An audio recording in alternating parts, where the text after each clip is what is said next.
The pre-millennium view. Welcome to the cross. Theologians have different views on the millennium, called the pre-millennium view, post-millennium view, and millennium views. Bro, what is the millennium? Well, the millennium refers to the 1000 years reign of Jesus on earth as mentioned in the book of Revelation chapter 21. Thus, the pre-millennium view postulates that Jesus returns before the millennium. Post-millennium postulates Jesus returns after the millennium, whereas the millennium view believes there is no literal millennium at all. So, for the pre-millennium view, Jesus only comes in the future, before the millennium. Thus, it is also usually referred to as the futurist view. Interesting fact about the millennium: Satan is tightly bounded in prison, so no more influence. The entire world is at peace. Some call it Eden, restored on earth.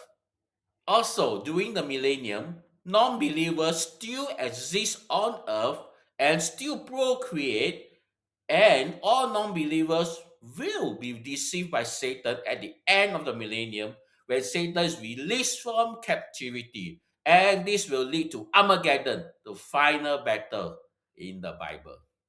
Mainly, there are two major variations on the pre-millennium view: the dispensational pre-millennium view and the progressive dispensational pre-millennium view.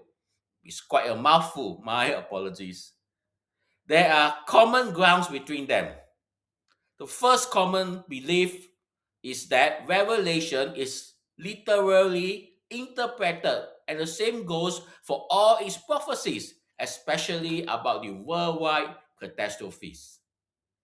The common belief number two: national Israel will be fulfilled in Revelation, where the actual nation of Israel was formed again in 1948 after 2000 years, and that is a miracle.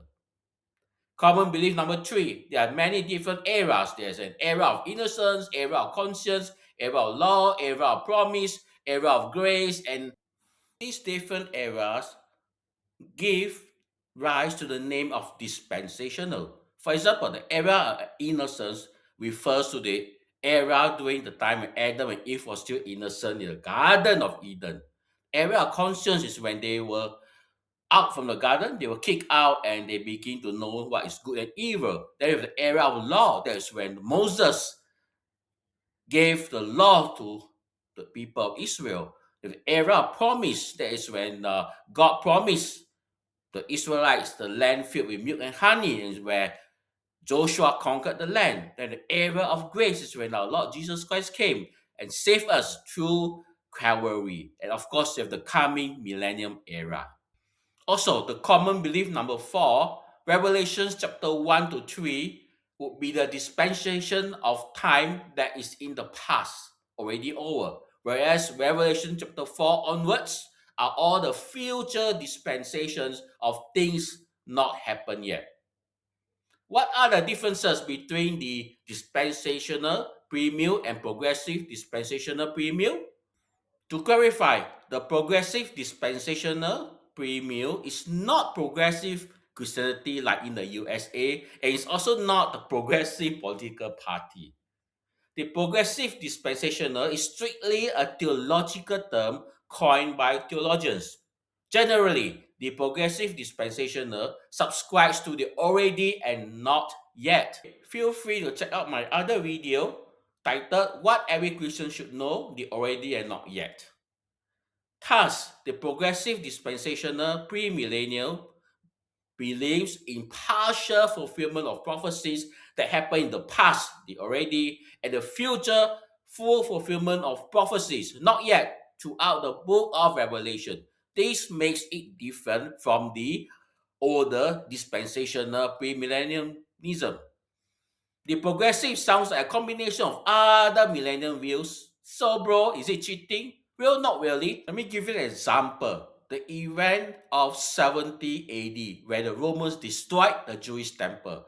It was the partial fulfillment only. it only happened in the Middle East, whereas the full fulfillment will happen during the end, where it's a worldwide phenomenal event in the future, just before Jesus returns. It will be a worldwide catastrophe. The progressive dispensational view, personally, I lean more on this view. Do you agree with this view? Well, we can pray about it. My dear friends, it's non-salvific. So regardless of your view, we can still have sweet fellowship. Let's put our hope and trust in Jesus and wait for his soon coming return. If you like this video, kindly press the like and subscribe button. God bless.